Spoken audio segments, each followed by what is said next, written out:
Coming up next on the call is Arkansas at Pine Bluff head football coach Monte Coleman. Arkansas Pine Bluff fell to Alcorn State by a final of 21-16.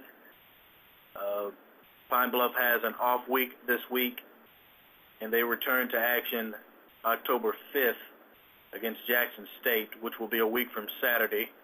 However, they are off this week. Coach Coleman, are you with us? Yes, I am. Coach, if you will, talk about your game this past weekend with Alcorn. And, again, we know you've got an off week coming up.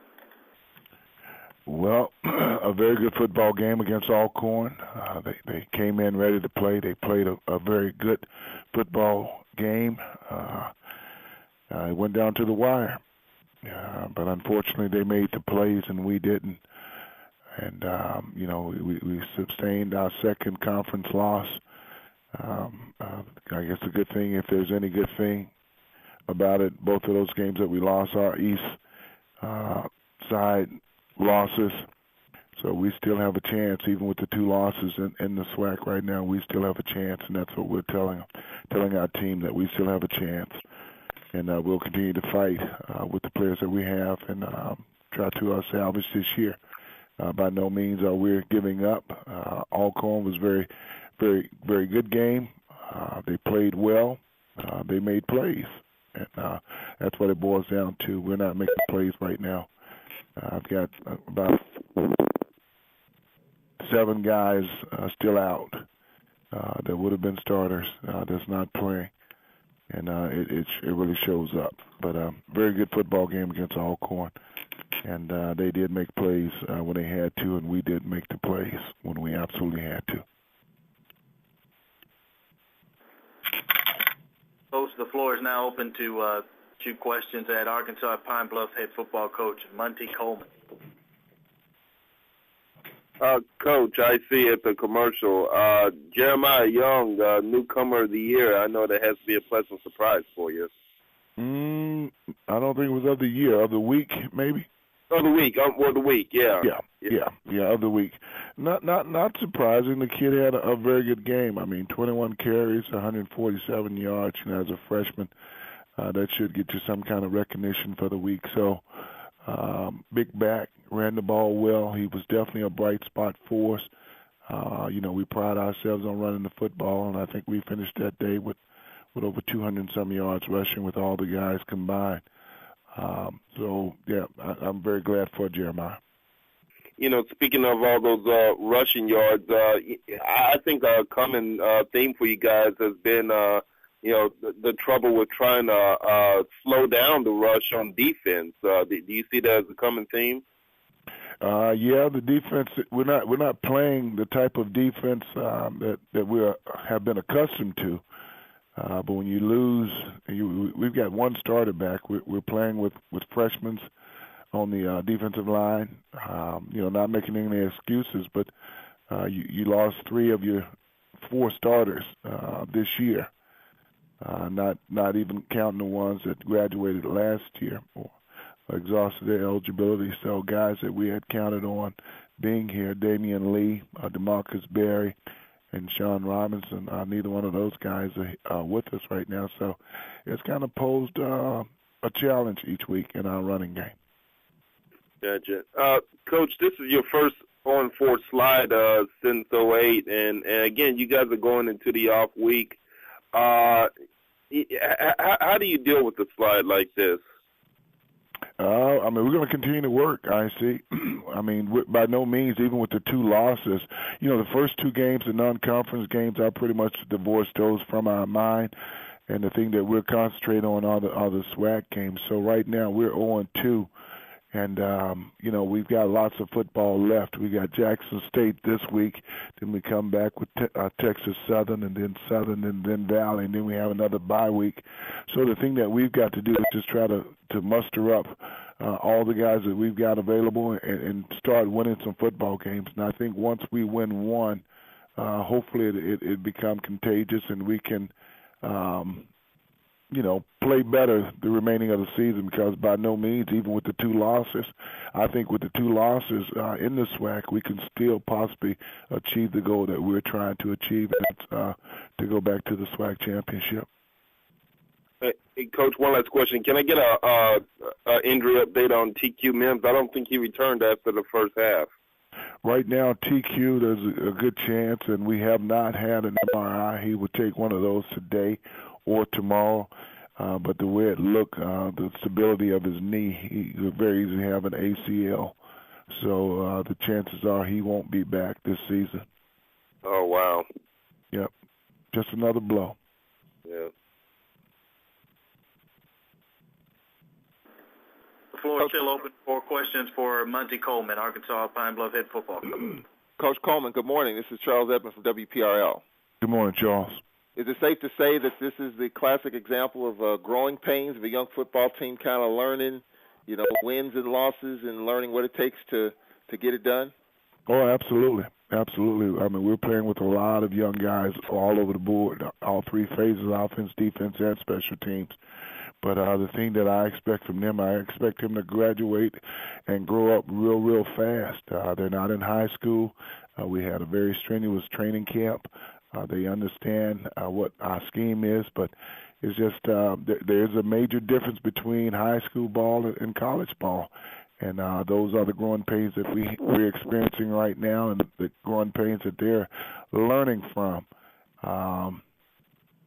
So, yeah, we're going through those pains right now.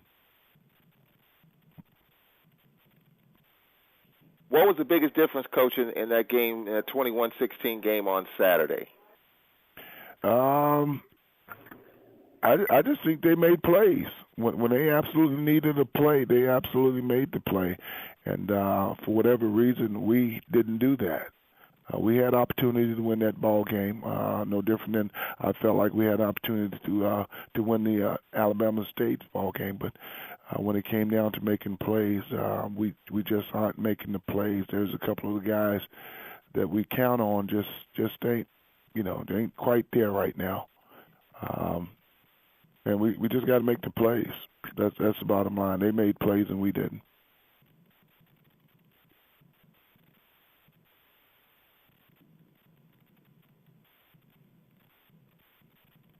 Hey, Coach, it's Icy again at the commercial. I haven't seen Alton Taylor since the start of the A-State game. What is his status?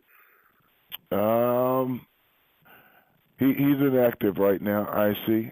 Actually, Alton Taylor came in, he had a conversation with me and said that he wanted to move on. He wanted to concentrate on his schooling. So Alton Taylor's no longer with the football team. Okay, gotcha.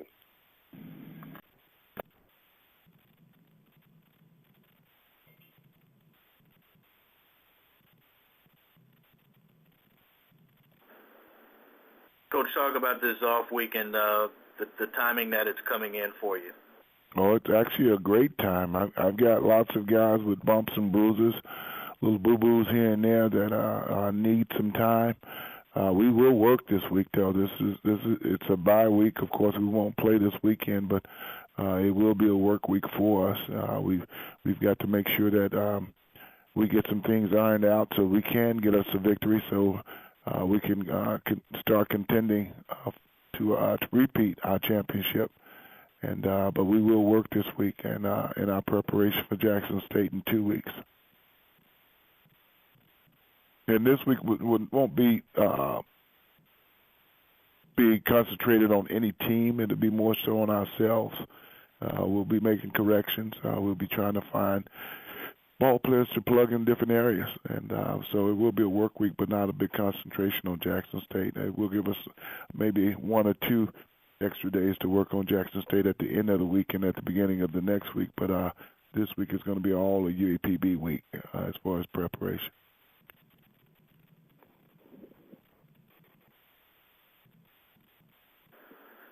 Still got a couple of minutes left in this segment to shoot questions at Monte Coleman. Yeah, Coach Coleman, this is Charles Edmond again. I noticed the other night you all played, 4 freshman running backs? 3. 3, okay. Just talk about the youth in the running attack. Well, right now, that's all we've got is the youth. We don't have Justin Billings, who was a big part of our offense last year. We don't have Aaron LeGrone, who also was a big part of our offense last year. So now we're relying on the young guys, which is Jeremiah Young, Draylon Willis, and I forget the other kid's name right now, but those guys are playing well for us. We've got to rely on them, and Young came in and had a big game for us. Willis came in and spelled him, and so they're doing what they're supposed to do, just come in and play football for us. Coach, with the 2 losses that you talked about in the conference, what's going to be the message to your team, going forward with the bye week and then the trip to Jackson coming up? My message hadn't changed from the very beginning. I felt like we played well enough. I feel like we played bad enough to lose the game, and we also played well enough in spots to win the game in both of those games. So my message is not what the other teams are doing, is what we're doing. We've got to stop making the mistakes that nullifies long runs and long passes. We've definitely got to play a lot better on defense. We're giving up way too many rushing yards, too many yards, period, and definitely way too many points. And we've got to put more points on the board. And that's been our message from the very beginning. It's not what the other teams are doing. It's what we're doing to hurt ourselves.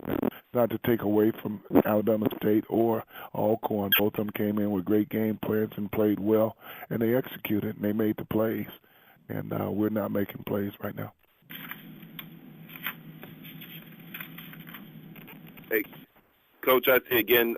Just want to double-check another status.